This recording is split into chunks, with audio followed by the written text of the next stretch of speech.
we got to kind of talk about this a little bit in civil rights. The Eisenhower presidency and civil rights really is when civil rights started. Now, we talked about different civil rights movements and President Roosevelt having the black cabinet now, right? But really the civil rights movement really took off kind of during President Eisenhower's time, and it really continued into the 60s and continued into the 70s and still continues today, obviously. But this is where it kind of gets its name. So the Eisenhower administration really is going to start this time period of wide open events concerning civil rights, and this is going to last. Now I'm going to give you 7 examples of inequality between blacks and whites, which actually was astonishing in the early 1950s. I'm going to give you 7 examples, and I have some in here actually. Okay? So 7 examples of inequality between blacks and whites. It was actually astonishing when you think about it. First of all, we had segregated schools. Okay? Blacks went to this school, whites went to this school. You know in Worland they actually had segregated schools at one time? All the Hispanic kids went to the school that was now the highway patrolman office. Yeah, and my wife was of course born and raised here. My father-in-law was telling me that the principals had all the Hispanic kids go to that school. So that happened actually here as well. So you had segregated schools. You had segregated bathrooms. I mean, segregated bathrooms. In other words, blacks went to one bathroom and whites to the other. Segregated bathrooms. How about this?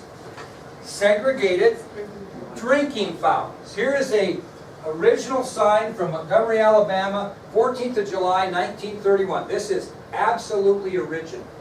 These were hung out all over bathrooms all over the South and in times at the North. So you got your drinking fountains were segregated. You had segregated restaurants. Segregated restaurants. I'll tell you a story about the Green Bay Packers. I don't know if I told you this or not. Legendary Green Bay Packers, coached by Vince Lombardi. You've all heard of him, I'm sure. The Super Bowl trophy is named after him. In the 1960s, he didn't have to worry about not only where his team stayed or ate, he had to worry about whether they could even eat in the same place. Okay? So they tell the story of how he went into a restaurant, had the team on the bus, and he went into a restaurant in the South and he said, "Do you serve coloreds here?" And the person that owned the restaurant said, "Yes, we do. How would you like them cooked?" That was the comment he got back. So even in pro football, they had that problem. I remember, and if you've ever heard the Brian Piccolo story, it's kind of a sad story, but we'll get into it. Brian Piccolo was a white football player that died of cancer at the age of like 23 during a season with Chicago Bears. And he was very good friends with Gale Sayers, who was an African-American player. And George Halas, the owner of the Bears, became the first coach in NFL history that roomed players together by position, put black and white players together in rooms. And that was a big deal. People were going, "Whoa, what's the story?" We'll talk about Jackie Robinson and some of that later. But you had segregated restaurants. You had segregated hotels. Okay? Another quick story I don't have to really write down, but Ernie Davis won the Heisman Trophy. Okay? And then when they went to play in the national championship game, he played for Syracuse against the University of Texas. Their coach had a hard time getting a place for them to stay. He wins the Heisman Trophy. He wins the most valuable player of the Cotton Bowl game, and they have a big reception for the winner of the MVP of the Cotton Bowl game at a golf course in Texas. He can't even go receive his MVP trophy because they don't allow black people at the golf course. So the whole team didn't go, and he didn't get his trophy. He got it later, but not at the presentation. Kind of things went on. Okay, we had segregated bus terminals. Here's an example of that. If you went to a Greyhound bus station in Jackson, Mississippi on September 15, 1927, you had a colored waiting room and a white waiting room where they waited to get on the bus. Okay? These things were just very, very common in the early 1950s. And not only did they have segregated places to sit at bus terminals, they had rules on the bus, segregated seating on buses. Okay? Whites only seating or blacks only seating. Okay? So if you were a black person and you got on a bus in Montgomery, Alabama in early 1950s, and a white person said, I want that seat, by law, you had to give your seat up and move to a different seat and give your seat to a white person. That's how it was. That's how inequitable civil rights were between blacks and whites in the early 1950s. Now, somebody's got to be responsible to change things, to break ground. And surprisingly to Eisenhower, the man that was most responsible for breaking ground on the issue of civil rights in the 1950s was his new Supreme Court Chief Justice, Earl Warren. He was the guy that started actions towards desegregation of blacks in America. So, surprisingly to President Eisenhower, the man that started this movement to try to desegregate blacks in America was the Chief Justice of the Supreme Court, Earl Warren. And one of the most historic decisions that was ever made in America concerning civil rights was made during the Earl Warren-led Supreme Court, and the case was Brown versus the Board of Education of Topeka, Kansas. So probably one of the most noteworthy Supreme Court decisions of all time, not just civil rights, but of all time, but especially in civil rights, was a decision known as Brown versus the Board of Education of Topeka, Kansas. Now, again, I could spend a week probably explaining this particular decision, so we'll kind of give you the Reader's Digest version of it, so to speak. What happened is a family by the name of Brown sued because they wanted their children to go to an all-white school in Topeka, Kansas, because it was closer to where they lived, basically, than the school they had to go to. So they filed suit in the lower courts, and it went all the way to the Supreme Court.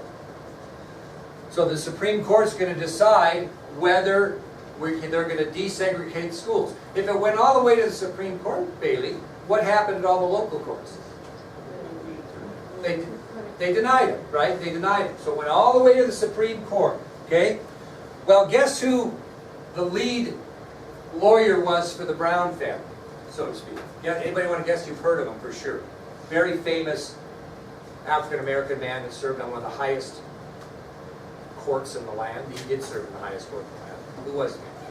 Who argued for Brown versus the Board of Education? First African-American justice in our country's history. See, we got to know this stuff. That's why we're taking this class. Thurgood Marshall. Okay? He argued that.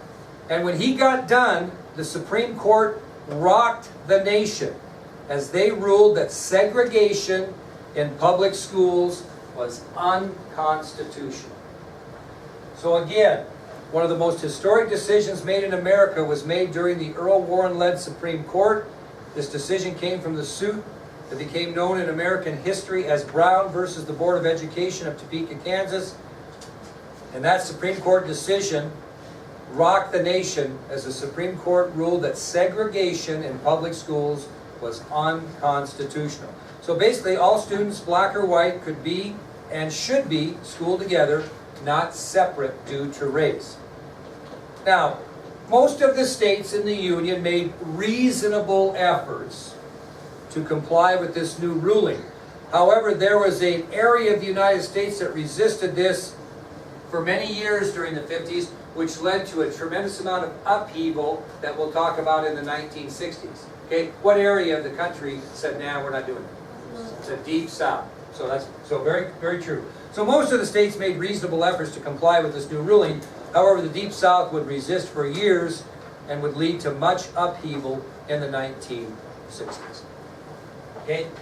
So that'll bring us to our next subtopic, which I bet you have a little bit of information on, which is the courageous action of Rosa Parks. The courageous action of Rosa Parks. Well, let me ask you a question. Prior to the Supreme Court decision of Brown versus Board of Education, did you think Negroes really were very aggressive in their viewpoints? Or they just kind of take it? They did, they just kind of took it. But after this decision was made, Brown versus the Board of Education, Negroes became much more aggressive in their viewpoints. They started taking stands. And probably the most historic stand occurred on December 1st, 1955. On December 1st, 1955. And what happened on that famous date of December 1st, 1955, is Rosa Parks, who was a 42-year-old black seamstress, refused to give up her bus seat to a white man on a bus she was riding in Montgomery, Alabama. Again, on December 1st, 1955, Rosa Parks, a 42-year-old black seamstress, refused to give up her bus seat to a white man on a bus in Montgomery. White man got on the bus, she was sitting towards the front of the bus, he told her he wanted the seat, she told him to go pound sand, basically. Okay? Well, under local laws of segregation, she violated the law. So she was arrested, charged with a crime, and actually fined $14. So on December 1st, 1955, Rosa Parks, who's a 42-year-old black seamstress, refuses to give up her bus seat to a white man on a bus in Montgomery, Alabama. And under the local laws of segregation, she is arrested, she is charged, and she is fined $14. Well, at that time, there was a young man serving as a local pastor in Montgomery by the name of Dr. Martin Luther King Jr. Just a young local pastor in Montgomery. And he caught word of Rosa Parks' situation. So again, at the time this happened, there was a young local pastor serving a church in Montgomery, Alabama by the name of Dr. Martin Luther King Jr.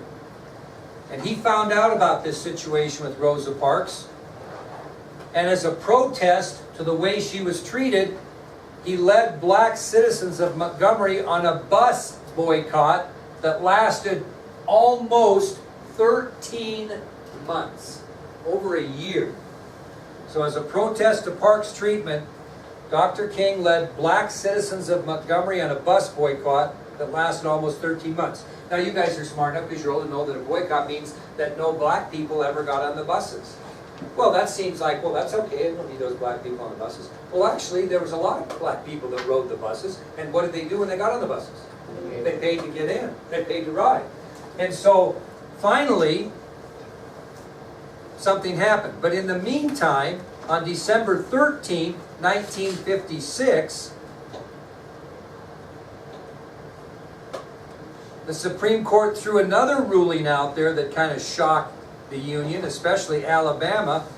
And what the United States Supreme Court did on December 13th, 1956 is they ruled that all of Alabama's state and local policies on segregation were unlawful. So every law that the state of Alabama had that segregated blacks and whites in any way, whether it be at a bus station, a restaurant, a hotel, whatever, was unconstitutional. So not only did they say that basically in the country that blacks and whites have the rights to go to the same school, the Alabama state was hit with a Supreme Court decision that said everything you do that segregates blacks in your state is unconstitutional. Well, 7 days later, on December 20th, 1956, after promoting this bus boycott for almost 13 months, Dr. Martin Luther King took his ride on a bus in Montgomery. And guess where he sat? Right in the front, which had previously been reserved for whites only. Right on the bus seat, whites only. So 7 days after this Supreme Court decision, and it happened for Martin Luther King on December 20th, he decides to take a ride on a bus in Montgomery. He pays his fee, and he sits right in the front in the section that had been previously reserved for whites only. This was a tremendous victory for Martin Luther King Jr., and this event is what put him into the national spotlight and made him become the civil rights leader that he was, the upcoming and most important civil rights leader in our nation's history. It was this event that put him into the national spotlight on the issue of civil rights. That's where he got his start. Okay? And we'll talk a lot more about him. Okay? Well, that'll take us to our next subtopic, which is kind of interesting. It's called Little Rock, Arkansas, and School Segregation. Not in Alabama, but in Arkansas, okay? So, Little Rock, Arkansas, and school segregation. Now, was there any crisis in Topeka, Kansas? Any crisis, or did they just rule that's the way it's going to be, right? No crisis, no rioting, none of that problem, okay? Well, the first real crisis that Eisenhower had to deal with during his presidency concerning civil rights occurred at Little Rock, Arkansas. And what happened in 1957, the governor of Arkansas, Orville Faubus, would not allow 9 Negro students to enroll at Little Rock Central High School. In 1957, the governor of Arkansas, a fellow by the name of Orville Faubus, and we'll talk more about him as we get into the 60s, he would not allow 9 Negro students to enroll at Little Rock Central High School. Wouldn't let them come in because they were black. Well, could he do that legally? No, because the Supreme Court ruled that you could not segregate schools. That wasn't just in Alabama or Topeka, Kansas. That was everywhere. Well, Governor Faubus was so set on not allowing those 9 Negro students to enroll at the high school that he mobilized the Arkansas National Guard to prevent those 9 students from enrolling. He brought in the National Guard to prevent 9 Negro students from enrolling at Little Rock Central High School. He created quite a scene. So who had to step in? President Eisenhower. He had no choice, although he didn't want the hassle and he did not want to deal with it. He was forced to act because a governor cannot challenge federal authority. Okay, we have a Supreme Court ruling that says you cannot segregate students. And he's doing that in violation of federal law. And so Eisenhower is forced to act on the issue, and he does. What does he send in to Little Rock to escort those students? What's that? He sends in military troops to override the National Guard so those 9 kids can do that. 9 kids can enroll in Little Rock Central High School. What's up? She's going to say, go Trump, huh? Well, don't talk to Courtney. She's kind of grouchy about it today. Taylor's in the same boat. I just need 1 student. Oh, you go crazy. Tomorrow, Brooke. And thank you for taking her. So, President Eisenhower was forced to act on the issue as action by Governor Faubus was a direct challenge to federal authority, and he sent in military troops to Little Rock, if you can believe that, to escort 9 students to class. Well, shortly afterwards, because of pressure that was mounting on civil rights, Congress passed the Civil Rights Act of 1957. Passed the first Civil Rights Act of 1957. Because of pressure, they passed the Civil Rights Act of 1957. Anybody want to go back and guess when the last civil rights legislation was passed in this country prior to the Civil Rights Act of 1957? Anybody want to guess when that happened? What'd you say? Well, you're close. You're in the right direction. When was the last time that the United States of America passed any civil rights legislation prior to the Civil Rights Act of 1957? No? When? What time period? When would we have needed to do that? Slavery's close. What? Which was called Reconstruction. Okay? So, this Civil Rights Act of 1957 was the first passage of any civil rights legislation since Reconstruction, if you can believe that. So were we kind of ignoring the Negro problem in America for many, many years? Now, I'll tell you what the Civil Rights Law of 1957 did. It did 2 things. It established a civil rights division in the Department of Justice. It established a civil rights division in the Department of Justice. Who runs the Department of Justice? The Attorney General.